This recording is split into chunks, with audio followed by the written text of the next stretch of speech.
काफ़ी दिनों से एक सवाल था जो कि मेरे ज़हन में था, और वो सवाल ये था, वो कहीं न कहीं खुद को आंसर करना ज़रूरी था एक्चुअली। वो सवाल था कि तुम मुझे क्यों सुनोगे? ना मेरा दिल टूटा है, ना दिमाग ख़राब है, ना साहिर से कश मारे हैं, ना पी शहादत सी शराब है, ना इश्क में इतना डूबा हूँ कि कुछ बतलावी सा बतलाऊँ। निगाह में मेरे मंज़िल है, तो फैज़ मैं कैसे कहलाऊँ? ना राहत की फ़िराक में हूँ, ना मीर सी राह कभी ताकी है, ना आलिम हूँ, ना फ़ाज़िल हूँ, क्योंकि खुद को पढ़ना अभी बाकी है। तो तुम मुझे क्यों सुनोगे? तुम मुझे शायद इसलिए सुनो क्योंकि तुम में मुझ में कोई फर्क नहीं। तुम भी अपनी कहते हो, मैं भी अपनी कहता हूँ। तुम खुद की नहीं सुनते हो, मैं तुम्हारी नहीं सुनता।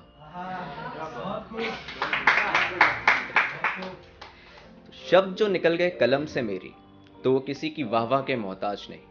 मोहताज वो मेरी रूह के हैं जो मुझसे कहती कभी इरशाद नहीं, मुझसे कहती कभी इरशाद नहीं। तो तुम मुझे कुछ यूं सुनोगे। सवाल हो गया, जवाब हो गया। अब कहीं और चलते हैं। जो मेरी पोइट्री है उसका नाम है बाजार। एक बार क्या हुआ कि बच्चा बोला, अब्बू हम हमेशा घर पे समय क्यों बिताते हैं?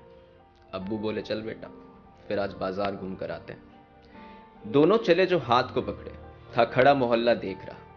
पहली बार निकले थे दोनों, बिना छुपे बिना लिए सलाह। पहुंचे जब बाजार वो दोनों, आवाजें ही आवाजें थी, पर सुनाई पड़ रही उनको सिर्फ उनके बारे में बातें थी। कोई पूछता ये वही है ना, कोई हरामी कहकर जाता था। बस एक अंधा भिखारी था जो 2 पैसे में सलामी देकर जाता था। 4 कदम बढ़ाने पर एक मिठाई की दुकान थी। कुछ पकवानों पे मक्खियां थी, कुछ मक्खियां ही पकवान थी। मौशकी की दुकान पे रोशनी तो अलग ही अंधा करती थी। बगल में थी एक सेठाइन की दुकान जो रिश्तों का धंधा करती थी। बच्चे के लिए बाजार जैसे एक डरावना सपना था। उसने सोचा इससे अच्छा तो वो घर ही अपना था। उसने बोला, अब्बू चलो ना वापस चलते। अब्बू बोले, तू अपना दिल छोटा मत कर, ये बस मेरे बड़े दिल से चलता है। बच्चे ने सोचा, पर ये हमसे इतनी नफरत क्यों करते हैं? इसके बाद दोनों अंधेरी गलियों में खो गए। बाजार वाले भी पैसों के नशे में सब भूल कर सो गए। अब्बू बच्चा दोनों जा पहुंचे एक नए बाजार में।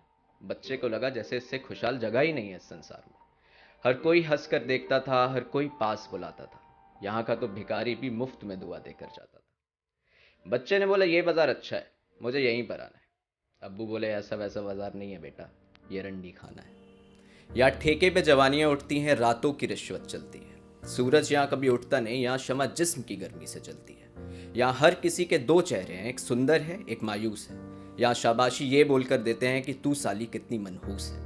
फितरतों की दुकान पे नंगे जिस्म के यहाँ इश्तिहार हैं, 10 मिनट के लिए खड़ा होता यहाँ लोगों का प्यार है। और ये हंसी जो तू देख रहा है ये भी उनके मुखौटे का एक हिस्सा है। और सच बोलूं तो मेरे बच्चे, तू भी इन्हीं गलियों का एक हिस्सा है। Thank you. ये हंसी जो तू देख रहा है ये भी उनके मुखौटे का एक हिस्सा है। और सच बोलूं तो मेरे बच्चे, तू भी इन्हीं गलियों का एक हिस्सा है। ये तो तूने सुन ही लिया कि घर से बाहर सबकी जुबान कितनी गंदी थी। अब उसकी वजह भी जान। तेरा बाप कौन था मुझे पता नहीं, पर तेरी माँ भी एक रंडी थी। Thank you.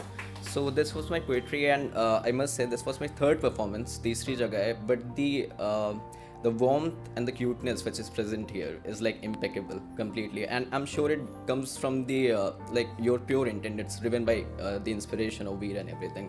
Like keep it up. I love coming here seriously on an honest note. Thank you everyone.